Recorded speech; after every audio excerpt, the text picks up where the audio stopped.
1 cube plus 2 cube plus 3 cube plus ...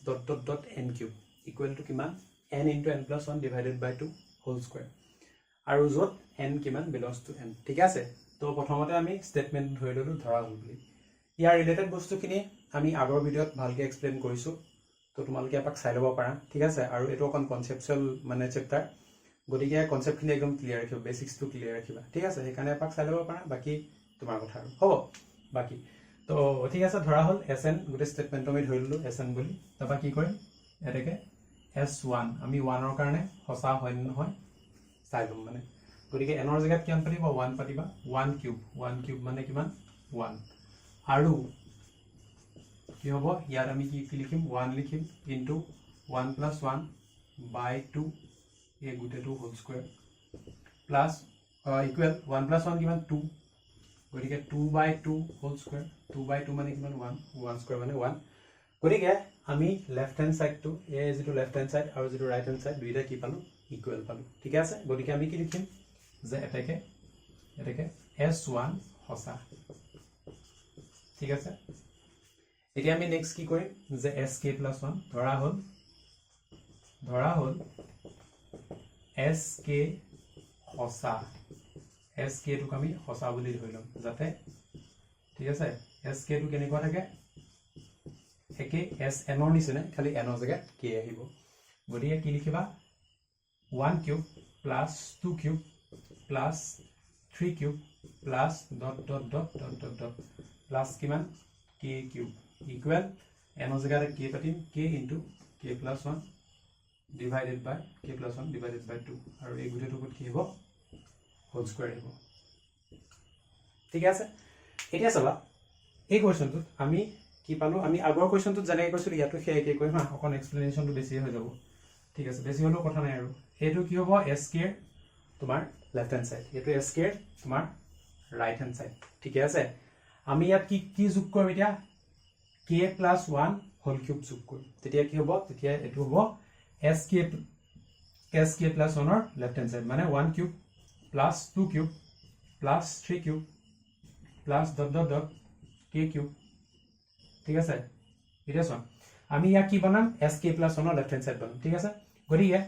1 k লৈকে গলো এটো 1 number term 2 number term 3 number term এটো k number term গতিকে ইয়াৰ পিছৰ টাৰ্মটো কিমান হ'ব k plus 1 whole cube ঠিক আছে তো যেহেতু তুমি লেফট হ্যান্ড সাইডে যোগ কৰিলা ৰাইট হ্যান্ড সাইডেও কি হ'ব একেটাই যোগ কৰিবা k into k plus 1 divided by 2 এই গুটেটো ওপৰত আছিল square plus k plus 1 whole cube ঠিক আছে এতিয়া চোৱা আমাৰ ইনিশিয়ালি কোৱেশ্চনটো এটো হয় ইয়াৰ পৰা আমি উলিয়াম কি যে এটো sk plus 1 ৰ লেফট হ্যান্ড সাইড বনি গল দিয়া ঠিক আছে এবিলাক তোমালকে মাৰ্ক কৰিব নালাগে মই দেখাই দিছো বুজিবৰ কাৰণে ঠিক আছে ইজি হ'ব কাৰণে বুজিবলে তো এটো sk plus 1 ৰ এটো লেফট হ্যান্ড সাইড বনিলে ঠিক আছে এটো লেফট হ্যান্ড সাইড আমাক রাইট হ্যান্ড সাইড টু k plus 1 ৰ in terms of k plus 1 লাগিব মানে ইয়াত k plus 1 লাগিব ঠিক আছে গতিকে আমি উলিয়াম কি n ৰ জায়গাত পাতিম k plus 1 ঠিক আছে গতিকে এই n টোৰ জায়গাত আহিব k plus 1 বাকি খিনি কে প্লাস 1 তাৰ পিছত ইয়াত ব্ৰেকেট হয় আৰু এই গুটেটো ডিভাইডেড বাই 2 আৰু এই গুটেডালৰ ওপৰত কি আহিব এটা স্কয়াৰ আহিব ঠিক আছে গতিকে এটো আমি উলিয়াব লাগে ইয়াত আমি হেটো উলিয়াম ঠিক আছে বুজি পাইছো ন এখিনি লাগে ইয়াৰ পিছৰ স্টেপটো এখিনিত কৰিম হা এটো সেপাৰেট কৰি দিম ইয়াৰ পিছৰ স্টেপটো এখিনিত কৰিম হা ঠিক আছে তো ইয়াত চাবা ওকে তো কিমান ইকুৱেল k plus 1 ইমান হোল স্কয়াৰ আছে গতিকে ভালকে যদি চোৱা ইয়াত কি আছে অলৰেডি a স্কয়াৰটো ইয়ালে আহিলে k স্কয়াৰ আৰু কি আছে k plus 1 হোল স্কয়াৰ আছে ঠিক আছে ডিভাইডেড বাই 2 আছে আৰু এই 2 টোৱে ডিভাইডেড বাই একচুয়ালি 4 হ'ব কাৰণ 2 স্কয়াৰ মানে কিমান 4 স্কয়াৰটো এতিয়া ভাঙিছো হয় প্লাস কিমান আছে k plus 1 হোল কিউব আছে ওকে থাকক একো নাই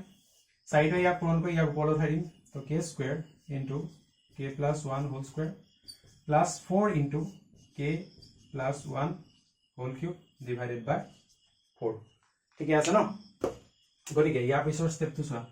এখিনিত নিলিখো ন এখিনিত লিখিম নজৰিব চাগে ওকে ইফালে লিখিছো হা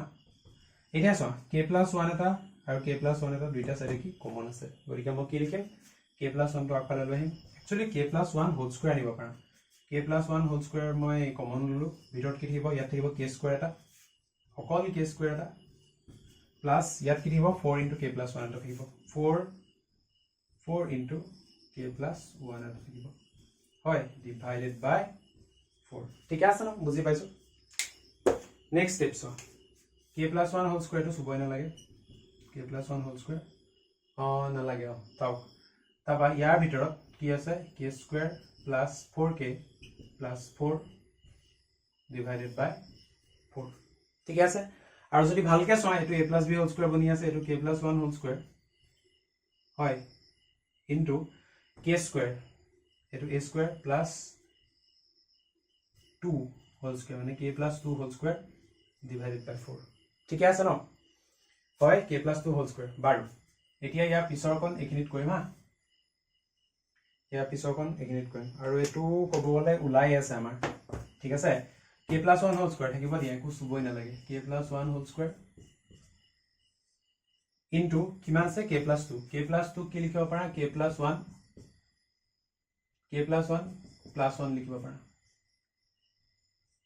হোল স্কয়াৰ divided by 4 গতিকে নেক্সট স্টেপত কি লিখিব পাৰা k plus 1 into k plus 1 plus 1 whole square divided by 4 ঠিক আছে না মিলি আছে এটো লগত আৰু ইয়াৰ পৰা আমি এটো লিখিব পাৰো নহয় জানো এতিয়া ইয়াৰ পিছৰ স্টেপটো কি কৰিম একচুয়ালি ইয়াত স্কয়াৰ এটা আছে না ওকে তো k plus 1 into k plus 1 plus 1 divided by 2 এই গুটেডাল কিমান হোল স্কয়াৰ আৰু কব গলে আমি যেটো উলিয়াব লাগে হেতু আমি উলিয়ালো ঠিক আছে গটিকে এটো হৈ গল আমাৰ যেটো f k plus 1 or এটো কি হৈ গল এটো হৈ গল আমাৰ রাইট হ্যান্ড সাইড ঠিক আছে গটিকে ঠিক আছে একচুয়ালি sk plus 1 এটো হৈ গল right hand side left hand সাইডটো এটো রাইট হ্যান্ড সাইডটো এখিনি কাটি কুটি কৰি মিলি ফাইনালি কি পালো k plus 1 রাইট হ্যান্ড সাইডটো পালো ঠিক আছে না বুজি পাইছো হয় না যদি স্টার্টিং পৰা ফলো কৰি গৈ আছে তেলটো বুজি পাব লাগিব আৰু ইয়াৰ আগৰ ভিডিওটো এবাৰ চাই লব যদি ডাউট থাকে ঠিক আছে এটাকে আমি কি লিখিব পাৰো যে এটাকে sk plus 1 কি হসা ঠিক আছে আৰু লাস্ট লাইনটো লিখিবা sk plus 1 হসা ডাইৰেক্ট তো লাস্ট লাইনটো লিখিবা যে এটাকে ম্যাথমেটিক্যাল ইন্ডাকশনৰ পৰা বা আৰোহণ সূত্ৰৰ পৰা আমি ক'ব পাৰো যে sn হসা তো আশা কৰো এই বস্তুটো তোমালোকে বুজি পাইছে লাস্ট লাইনটো লিখিবা এটো নাপাহৰিবা এটো ইম্পৰ্টেন্ট হা তো আশা কৰো এই বস্তু কিন্তু তোমালোকৰ হেল্পফুল হৈছে চাগে যদি হয় কমেন্ট বক্সত জনাবা যদি নহয় তেতিয়াও জনাবা যদি কিবা খেলিমেলি আছে তেতিয়াও জনাবা মানে ঠিক আছে আৰু হে ভিডিওটো লাইক কৰিবা thank you so much for watching ইয়াৰ পিছৰ ভিডিওটো আমি ইয়াৰ পিছৰ কোৱেশ্চনটো আলোচনা কৰিম so stay tuned keep learning